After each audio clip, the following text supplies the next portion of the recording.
Irena Sendler was just a 29-year-old social worker when the world plunged into darkness. It was 1939, and the German army had just invaded Warsaw, Poland. For Irena and her Jewish friends and neighbors, life was about to change forever. The city she loved became a place of fear and segregation. A massive wall, 10 feet high and topped with barbed wire, was erected, creating the Warsaw Ghetto. Over 400,000 Jewish people were forced into this tiny, squalid area, cut off from the rest of the world. The conditions inside were horrific. Disease, starvation, and despair were rampant, but Irena couldn't just stand by and watch. As a non-Jewish Polish woman, she had a special permit that allowed her to enter the ghetto to inspect sanitary conditions. This was her chance. She began by smuggling in small things: food, medicine, clothing. But as the situation grew more desperate, she knew she had to do more. She joined Zagota, a secret underground resistance organization dedicated to helping Jewish people escape. Her new mission was incredibly dangerous, smuggling children out of the ghetto. Imagine the impossible choice these parents faced: handing over your child to a stranger, knowing you might never see them again, but it being their only chance at survival. Irena would plead with them, promising to keep their children safe. Each rescue was a heart-stopping operation. She hid small children in ambulances with patients who were supposedly sick with typhus, a disease the guards feared. She carried babies out in coffins, potato sacks, and even toolboxes. One of her most daring methods was using the old courthouse that stood on the edge of the ghetto, with one entrance inside and one outside.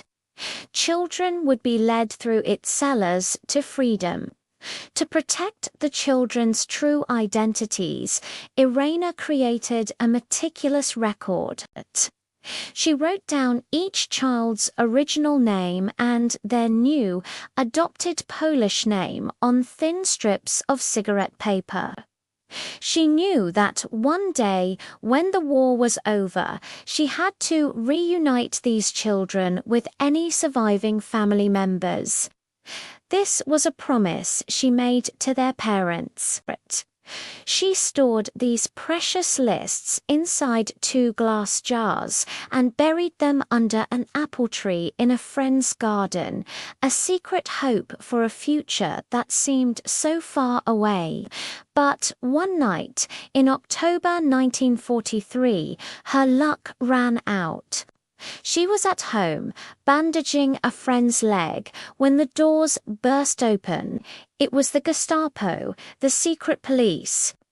They had been tipped off. In the frantic moments that followed, as they turned her apartment upside down, she managed to toss the list of names she had on her to a friend who hid it in her clothes.